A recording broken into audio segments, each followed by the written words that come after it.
Bom dia, Nil. Bom dia a todos os ouvintes. Em primeiro lugar, eu quero te agradecer muito, Nil, pela sua participação na nossa campanha e abrilhantou muito a nossa campanha e deu uma dimensão maior, com certeza, à nossa campanha. Então, eu quero aqui, publicamente, te agradecer o excelente trabalho que você fez conosco lá em Itabira. Hoje é um dia muito importante, eu quero dar um abraço em todos os colegas cirurgiões dentistas, de todo o estado de Pernambuco, aqui de Afogados, da região do Pageu, de Itabira também, de toda a região, todos os dentistas, um grande abraço e aquela velha frase: nós somos responsáveis nós somos os guardiões dos sorrisos da humanidade. Então, um grande abraço a todos os cirurgiões dentistas.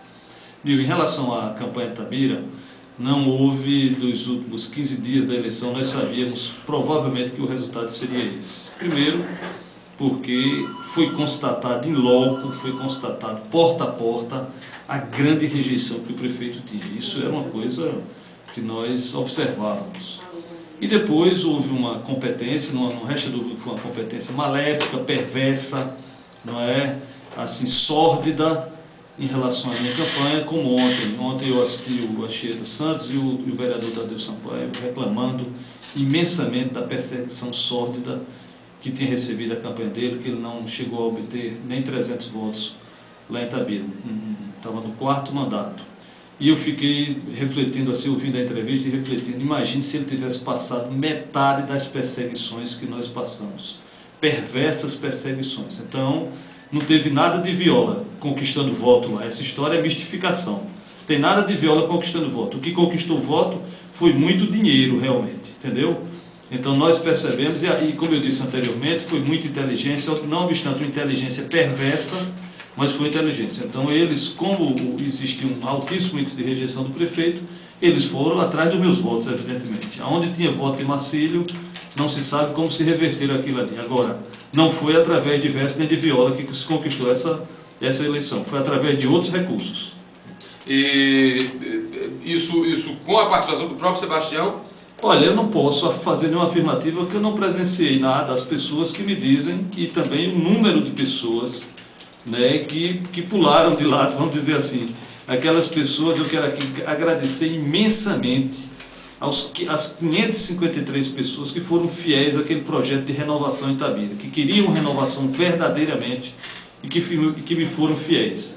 E aquelas pessoas que abandonaram o barco, né, pensando em empregos, em promessas e outras coisas mais, como se diz. O que se diz em Itabira é o seguinte, é que essa campanha foi altamente inflacionada. Então, a próxima eleição em Itabira não vai ser fácil ser candidato, não só na questão majoritária, como na questão proporcional também. Você veja que houve uma grande renovação na Câmara de Vereadores. E não foi, volto a repetir, não foi com Vesta nem com Viola que esses votos foram conquistados. Esses votos foram conquistados com perversidade, com maldades. Você veja, Nil, e todos os ouvintes, que nos últimos 15 dias inventaram, e muita gente terminou acreditando nisso, que eu estaria trabalhando para o prefeito, que eu estaria negociando com o prefeito. Ora, se eu tivesse negociando com o prefeito, a vitória teria sido dele, porque a diferença de votos do vencedor para o prefeito, a quantidade de votos que eu tive foi bem maior, não é? Então teria sido a vitória do prefeito. Então essa maldade, essa perversidade, exatamente de pessoas preocupadas em se locupletar de empregos na prefeitura. Nós vamos aguardar os acontecimentos para a gente ver quem são as famílias majoritariamente que vão estar presentes na administração de Itabira. Nós vamos aguardar, não vamos fazer nenhuma precipitação para ver que ex-prefeitos, por exemplo, se empenharam imensamente na campanha do vencedor, mas com o objetivo de empregar sua família, né, que todos necessitam da prefeitura como sobrevivência, o que, graças a Deus, não é nosso caso, não é o caso da nossa família, que temos as nossas profissões e temos a sobrevivência independente de prefeitura. Então nós vamos aguardar, com tranquilidade. Eu quero aqui dizer que desejo de coração a melhor administração possível para o vencedor das eleições, para esse novo governo que vai se instalar. De coração eu quero desejar sucesso, quero desejar boa sorte, mas nós vamos aguardar os acontecimentos, porque pelo andar da carruagem é a turma que estava anteriormente na prefeitura. Então a perspectiva de renovação é muito, vamos dizer assim, pessimista, não é a perspectiva de renovação.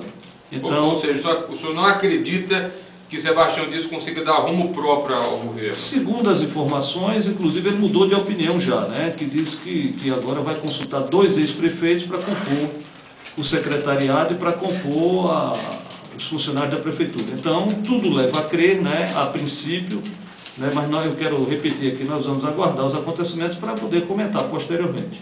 Nós vamos aguardar exatamente quais são as famílias.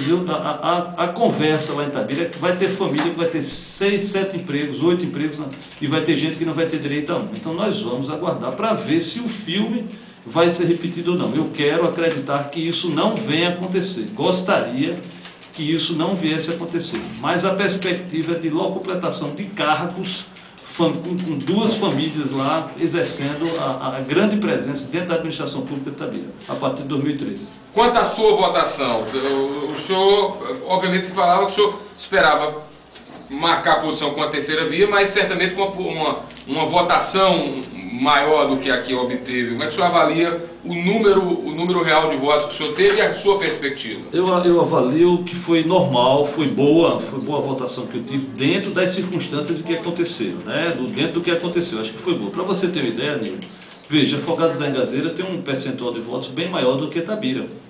E o Partido dos Trabalhadores, me parece que 2 vereadores, não é isso? Tinha 2 vereadores. Tinha 2 vereadores, e o Renan, né? Isso, exato. Tinham 2 vereadores. Aqui obtiveram 200 e poucos 216 votos. 216 votos. Nós obtivemos 553 numa quantidade de votos bem menor do que aqui. Você veja, o presidente da Câmara de Vereadores de Caruaru, o ex-presidente da Câmara de Vereadores de Caruaru, o Rogério Menezes, que ficou famoso em todo o Brasil pela seriedade dele na administração da Câmara de Vereadores de Caruaru, foi a Imaculada, a terra natal dele, e obteve 80 e poucos votos, né? Então nós temos aqui uma relação de 13 cidades, desde o Pajeú até a região da Zona da Mata, como por exemplo Carpina, não é?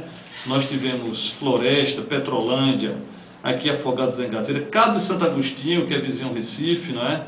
Flores, não é? Onde nós obtivemos o maior percentual de votos da terceira via.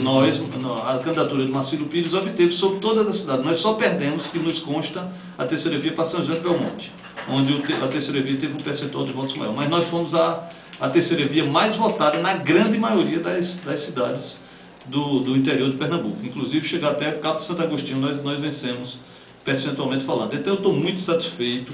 Quero agradecer aqui as 553 pessoas que foram extremamente fiéis àquele projeto de renovação em Itabira, não é? E dizer aos que mudaram de opinião, aquelas pessoas que tanto me estimularam, aquelas pessoas que tanto me motivaram a ser candidato e que terminaram sem votar em mim, terminaram votando, né, em outras pessoas, por uma série de promessas ilusórias e também, segundo se comenta, eu não posso afirmar, sobre a questão financeira da campanha, que foi um gasto altíssimo nos últimos 15 dias da campanha, segundo se comenta lá em Itabira. Então a dedução que nós fazemos é que não foi voto através de verso nem de viola, não, foi através de, segundo as informações que constam lá, através de uma campanha caríssima que foi feita. Como é que o senhor vai exportar a partir de 1º de janeiro? O senhor fica na oposição, se mantém como oposição? Bem, Nil, o princípio é o seguinte: quem ganha a eleição governa, quem perde a eleição vai para a oposição. Oposição construtiva e civilizada, mas oposição. Então nós ficamos onde nós estamos. Se algumas pessoas quiserem se incorporar, pessoas que também perderam a eleição, quiserem se incorporar ao nosso grupo, nós aceitamos de bom grado, mas vamos permanecer onde sempre estivemos, ao lado do governador Eduardo Campos, na base do governador Eduardo Campos. E também aqui eu quero fazer um grande agradecimento à postura ética, mais uma vez, do governador Eduardo Campos e também do senador Armando Monteiro, que pelo respeito que tem à minha pessoa, porque sou fiéis a eles há muito tempo e quero continuar trabalhando com eles, não apareceram em Itabira em função do respeito que tem à nossa pessoa. Ok, doutor Marcílio, o senhor já fez alguma avaliação na imprensa local, lá na imprensa Itabira? Não, a primeira vez que sou convidado, quero te agradecer imensamente, não fui convidado. Mas quero te dizer que estamos tranquilos, evidentemente, missão cumprida, consciência tranquila, não é? E de cabeça erguida, não é? Cada vez mais com altivez, a altivez da derrota que nós temos que ter, sempre altivez.